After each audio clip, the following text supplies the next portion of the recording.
অনেক পড়ুয়া এখনো এবছরের শিক্ষাবর্ষে নতুন বই কিনতে পারেনি। এরকম পড়ুয়াদের পড়াশোনার উৎসাহ বাড়াতে নতুন বই তুলে দেওয়ার উদ্যোগ গ্রহণ করলো জলপাইগুড়ি শহরের রাজবাড়ী পাড়ার বৃহন্নলা আস্থা ওয়েলফেয়ার সোসাইটি।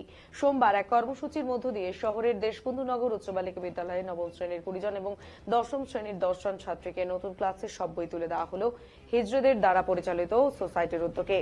স্কুলের ভারপ্রাপ্ত প্রধান শিক্ষিকা সোমা পাল রায় বলেন, পরপর 2 বছরে প্রায় 70,000 টাকার বই দিয়েছে পড়ুয়াদের। এবছর আবার মোট 30 জন ছাত্রীকে বই তুলে দিল জলপাইগুড়ি হিজড়েরা। সোসাইটির সম্পাদিকা পিপাসা হিজড়ে বলেন, আমি যতদিন বেঁচে থাকবো ছাত্রীদের নতুন বই তুলে দেব।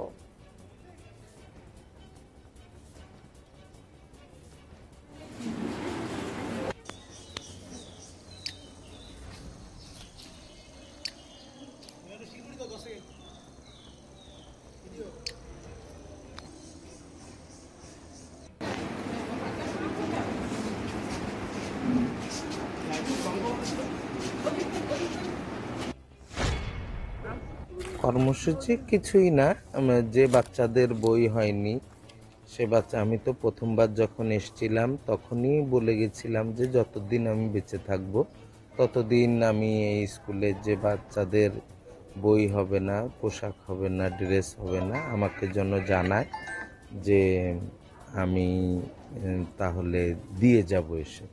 তারপরেও সমাধি আমাকে জানায়নি, হয়তো একটু মনের ভিতরে যে 2 বছর দিয়ে গেল আবার বলবো, বা এই 3টে মাস যে ও বাচ্চারা বই পেল না, ওরা একটু পিছিয়ে পড়ে গেল, এটা খুবই দুঃখজনক ব্যাপার।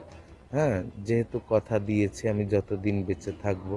কোন ক্লাসের কতগুলো বই আজকে 9-এর দেওয়া হলো। হ্যাঁ, 9 আর 10-এর সমস্ত বই দেওয়া হয়েছে বাচ্চাদের। কি বই দিল?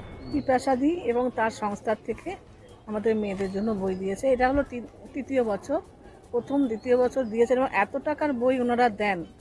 গত বছর যেমন 35-36 হাজার টাকার বই দিয়েছিলেন, এত টাকা এবং বই দেন যে এই বছর আমরা মানে সংকোচে পরপর 2 বছর প্রায় 70,000 টাকা বই উনি দিয়েই দিয়েছেন। সংকোচেই আমার মানে ওনার কাছে কি বলবো, যে অযাচিতভাবে দিচ্ছেন এত মেয়েদেরকে, তাদেরকে বলতে মানে একটু সংকোচ লাগে। তবে আজকের দিনের পর থেকেই সংকোচটা চলে যাবে। আবার আমি ডিসেম্বর মাসে ওনাকে নক করে দেবো। ক্লাসের কতজনকে কি কি বই? আমাদের কিছু মেয়ের তো বই কেনা হয়ে গেছে, আর কিছু মেয়ের কেনা হয়নি। যাদের কেনা হয়নি তাদের জন্যই এটা দেওয়া হলো। ক্লাস 9-এর 20 জন মেয়ে, ক্লাস 10-এর 10 জন মেয়েকে দেওয়া হলো, বাকিদের কেনা হয়ে গেছে।